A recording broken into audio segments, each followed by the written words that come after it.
Allier et Puy-de-Dôme, de Droiturier à Volvic. De Droiturier à Le Breuil, vendredi 22 mars.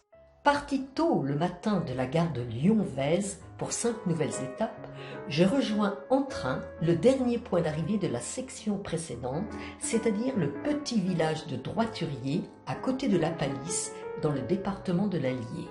À la gare de Vichy, je pensais trouver un bus, mais celui-ci n'existant que le samedi, je commence par marcher à pied pour quitter la ville et faire de l'autostop. 5 chauffeurs successifs, charmants, me font faire un bout de trajet. L'un d'eux, un Néerlandais qui revient d'Espagne dans son camping-car, me dépose à 4 km de mon départ.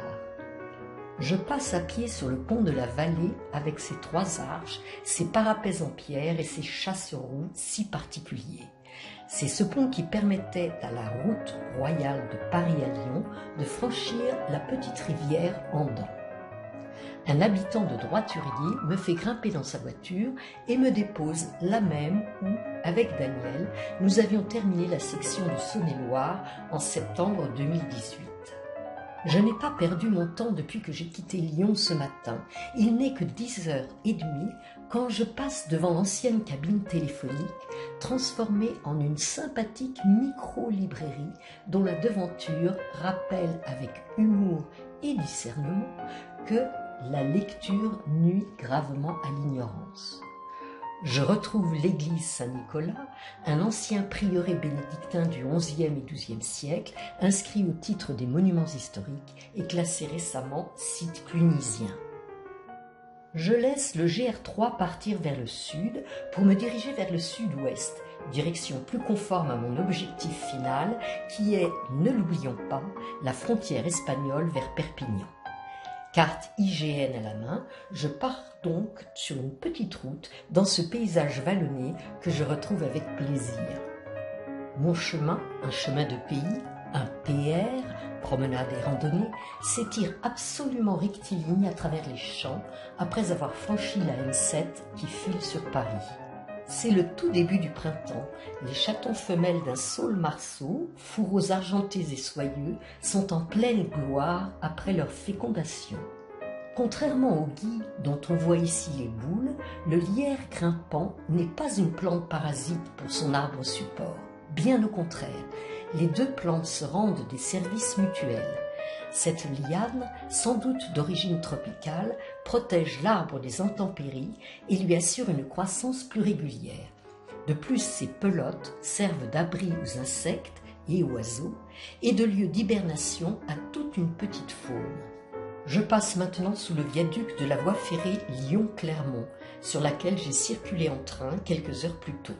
À Moncian, la faim commence à me tenailler, mais rien à l'horizon. J'interroge 2 travailleurs dans leur estafette sur l'éventualité d'un restaurant à Châtelus. Ils s'y rendent justement et m'invitent à grimper à leur côté. Nous parcourons rapidement les quelques kilomètres qui m'éloignent de mon chemin, passons devant le château de Châtelus, bavardons un moment au comptoir avant de faire honneur à la bonne cuisine familiale. Puis je refais le chemin à pied par le petit vallon verdoyant jusqu'à Moncian, quitté quelques heures plus tôt, passe devant le musée de la meunerie, hélas fermé, avant de reprendre la direction sud par de petites routes charmantes qui me conduisent jusqu'à la Pèbre, dans laquelle la Fédération de pêche de l'Allier a engagé un programme de réintroduction de l'ombre commun, Timallus timalus, ce poisson discret avec sa robe couleur de l'ombre, sa très grande sensibilité à la qualité de l'eau et dont la survie est malheureusement particulièrement menacée.